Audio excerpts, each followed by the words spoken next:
Y mañana se cumplen 20 años del atentado contra las Torres Gemelas perpetrado el 11 de septiembre de 2001 por Al-Qaeda, un grupo terrorista liderado por Osama Bin Laden. Compartíamos ese clip recordando las imágenes de lo que fue esa tragedia que conmocionó al mundo entero.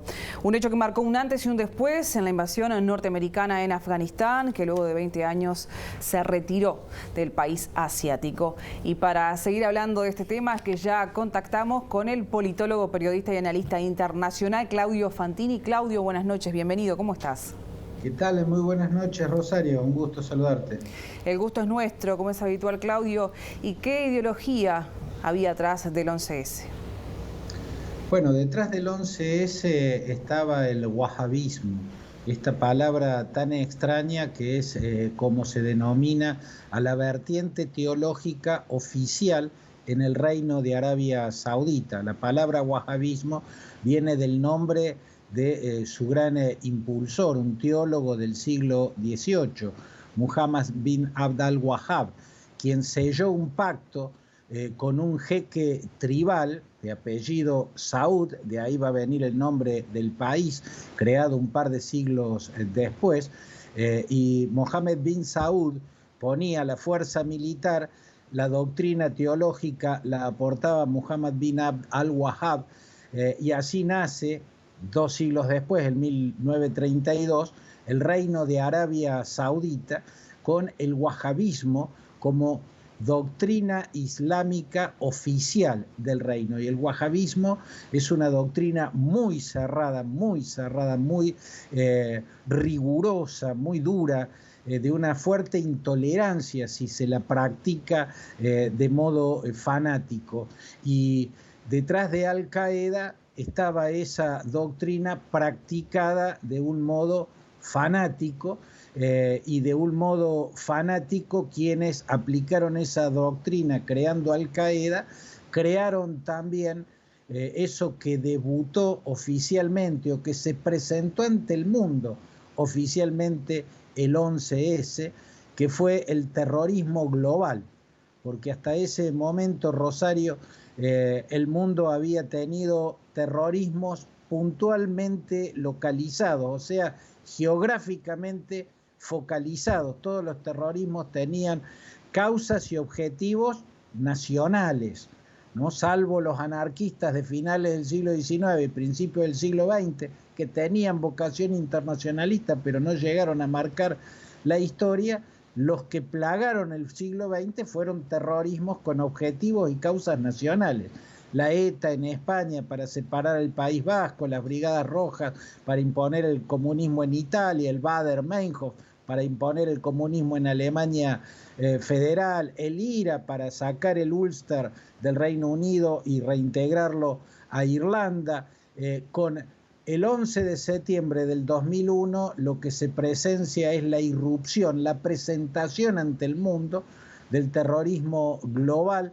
Ya había hecho sus primeros actos en la última década del siglo XX, en la misma Torre Gemela había habido un intento de atentado, luego las bombas que devastaron las embajadas norteamericanas en Nairobi y en Dar es Salaam, el ataque con una lancha bomba al buque USS Cole en el puerto de Adén, en Yemen. Todo eso fueron actos de Al-Qaeda, pero la visibilización ante el mundo se lo dio aquel atentado que fue tan espectacular como siniestro, y así el mundo conoció el terrorismo global.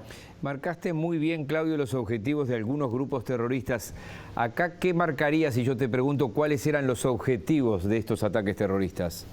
Bueno, en los documentos previos incluso a que el mundo conociera a Al-Qaeda, había documentos de ultraislamistas también de las vertientes wahabita y otras vertientes salafistas, que planteaban como objetivo primero construir un gran califato que abarcara lo que había abarcado el Imperio Otomano, pero extendiéndose desde lo que en la antigüedad se llamó Al-Andalus, de donde viene la palabra Andalucía, en la España morisca, hasta Bujará y Samarcanda, antiguos canatos que estuvieron en Asia Central y que hoy forman parte de Uzbekistán.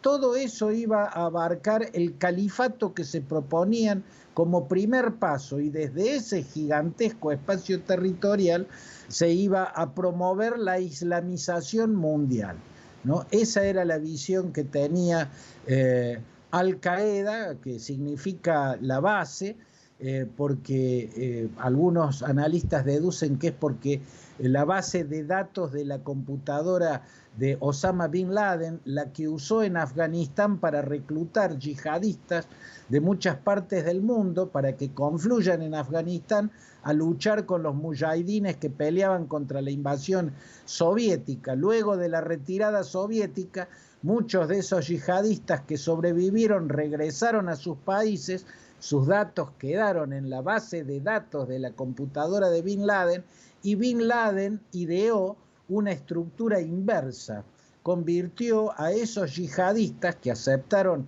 la propuesta en células dormidas en sus distintos países, en sus respectivos países, células terroristas que podían ser activadas desde la neurona central.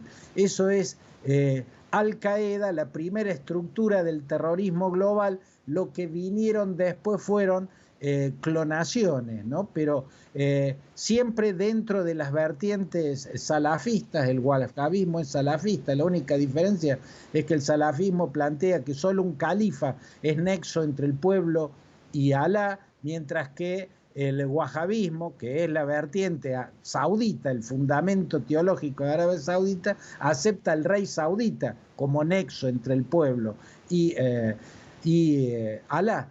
Entonces, la tensión que generó el nacimiento de Arabia Saudita, que nace prácticamente asociada a Estados Unidos para la extracción de petróleo, con la creación de la empresa Aramco, va a generar siempre una tensión entre los religiosos. Hay un punto clave en la historia, que es 1979, cuando se da la sanguinaria toma de la gran mezquita de la Meca.